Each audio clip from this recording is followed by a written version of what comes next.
जय माता दी दोस्तों, हर हर महादेव। दोस्तों, मैं हूँ माया तिवारी और आप सभी लोगों का स्वागत करती हूँ मैं अपने चैनल माया तिवारी श्रीमुख में।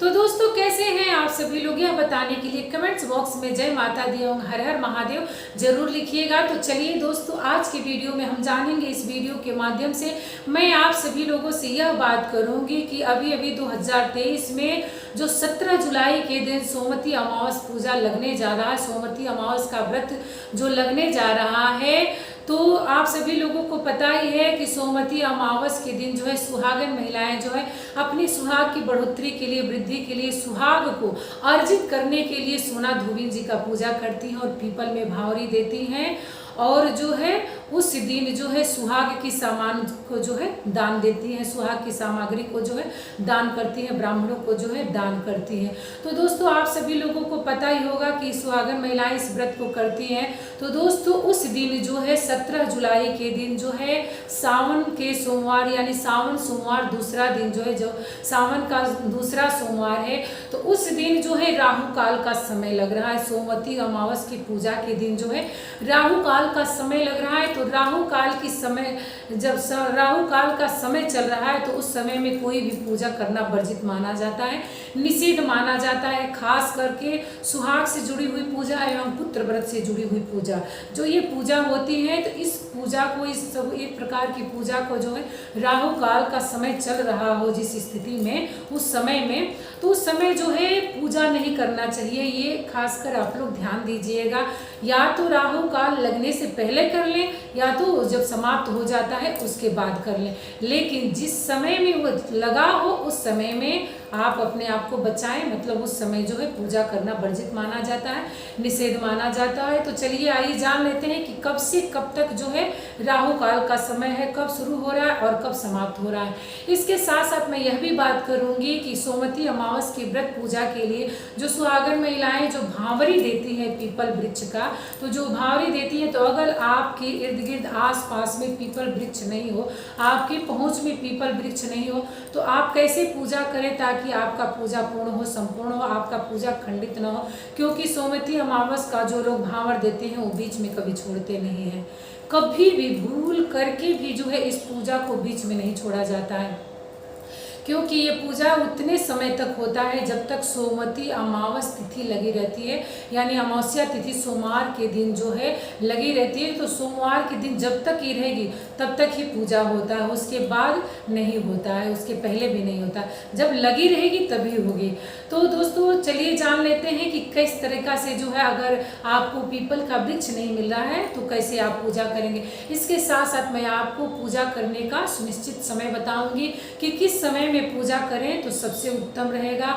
और इसके अलावा मैं यह भी बात करूंगी कि जब आप पीपल में भांवरी दे करके, सोना धोबिन जी का पूजा करके जब आप अपने घर में वापस आ रही हैं, तो अपने घर में प्रवेश करने से पहले, अपने घर में भीतर घुसने से पहले जो है आप कौन सा वह कार्य है, कौन सा वह शुभ कार्य है जिस कार्य को करके ही आप अपने घर में प्रवेश करें, उसके पहले थोड़ा मतलब वहाँ पे रुक जाएं, याद कर लें, ध्यान में रख लें कि हमको कौन सा कार्य है। तो वह कौन सा ऐसा कार्य है जिस कार्य को करके जी जो है आपको अपने घर में घुसना है। तो आप सभी लोग बने रहिए मेरे साथ, मेरे चैनल पर अंत तक।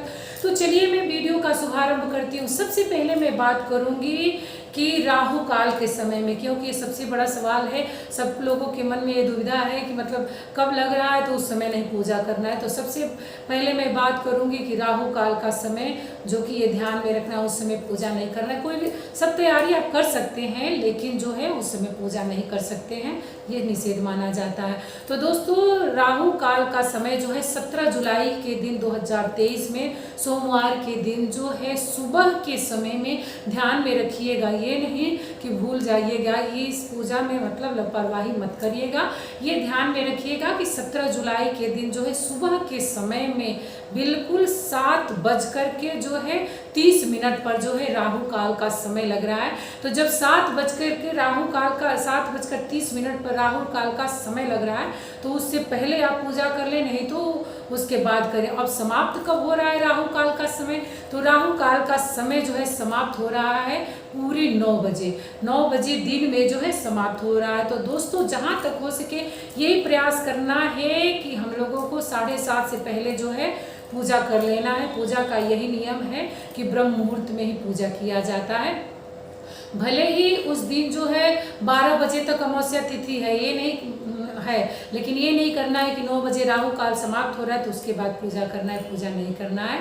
पूजा जो है राहु काल से पहले कर लें, सबसे शुभ माना जाएगा। तो अब जान लेते हैं पूजा करने का शुभ समय क्या होगा, किस समय में पूजा करना सबसे उत्तम माना जाएगा।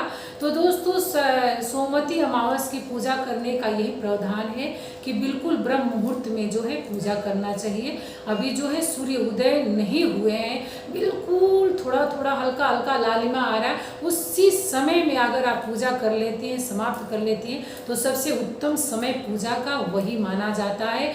कोई इसके लिए मुहूर्त नहीं होता है कि ये मुहूर्त होना चाहिए। ब्रह्म मुहूर्त सबसे उत्तम मुहूर्त जो है पूजा का, जो है सोमवती अमावस की पूजा के लिए सबसे उत्तम मुहूर्त जो है ब्रह्म मुहूर्त है, ये ध्यान में रखिएगा।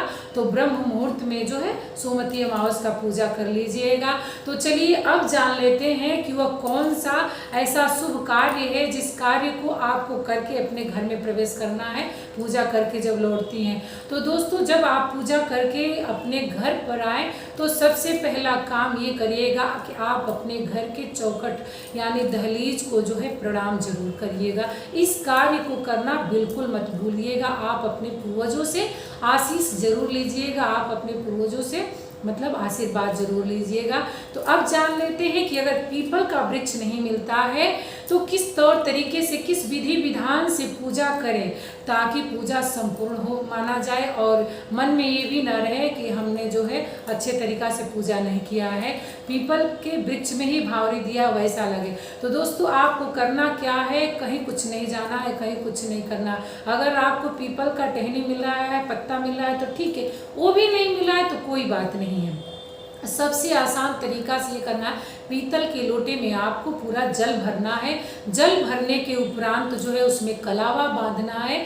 कलावा बांधने के बाद उस लोटे पर जो है सोना धोबिन जी का जो है चित्र बनाना है और जो भी पूजा का विधि विधान होता है, जो पूजा में चढ़ावा चढ़ता है, जो भी श्रृंगार की सामग्री है, उस श्रृंगार सामग्री को एकत्रित कर लेना है, पूजा की सारी सामग्री। उसके बाद से जो है आपको उसको जो है एक चौकी ले लेना है या कोई पटरा हो ले लेना हो, मतलब लकड़ी की कोई पार्टी हो तो ले लेना, उस पर जो है उस लोटा को स्थापित कर देना है। सोना धोबिन की पूजा के लिए मतलब स्थापना कर देना है। उसके बाद से जो है अगर आम का पल्लो मिल रहा है तो ठीक है, नहीं मिल रहा है तो अशोक का पल्लो ले लीजिए, लेकिन आम का पल्लो तो मिल ही जाएगा। तो उसमें जो है कलश रख करके, मतलब जैसे कलश रखा जाता है वैसे कलश रख करके, और पीढ़ा जो होता है पीढ़ा पर जो है लाल पीला कोई भी कलर का, मतलब काला छोड़ करके लाल पीला वस्त्र जो है आप उस पर जो है बिछा करके उसको रख करके है।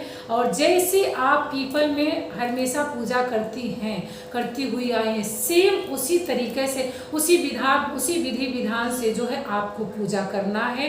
ये नहीं कि परेशान नहीं होना है कि पीपल नहीं मिला तो कैसे पूजा करें, तो इसी विधि विधान से पूजा करना है। उसके बाद से जितना भी कोई सामग्री हो उस सामग्री को चढ़ाना है और उसी लोटे का ही, उसी कलशे का ही जो है 108 बार जो परिक्रमा किया जाता है, आप अपने सामर्थ्य के अनुसार जो परिक्रमा किया जाता है बैठ करके, खड़ा होकर के, जैसे भी आप देना चाहती हैं तो उसी लोटे को जो है घूमना है, उसी लोटे को जो है परिक्रमा करना है अपने हाथ को जोड़ करके, और जो भावरी देने का सामग्री जुटाई हो उस सामग्री को लेकर के। तो दोस्तों यही रहा आज के वीडियो में, फिर मिलती हूँ अगली वीडियो में। तब तक के लिए आप सभी लोगों को सोमवती अमावस की बहुत बहुत शुभकामनाएं मेरी तरफ से, माया तिवारी श्रीमुख की तरफ से सोमवारी अमावस की बहुत बहुत शुभकामनाएं। प्रेम से बोलिए हर हर महादेव, सोना धोबिन की जय।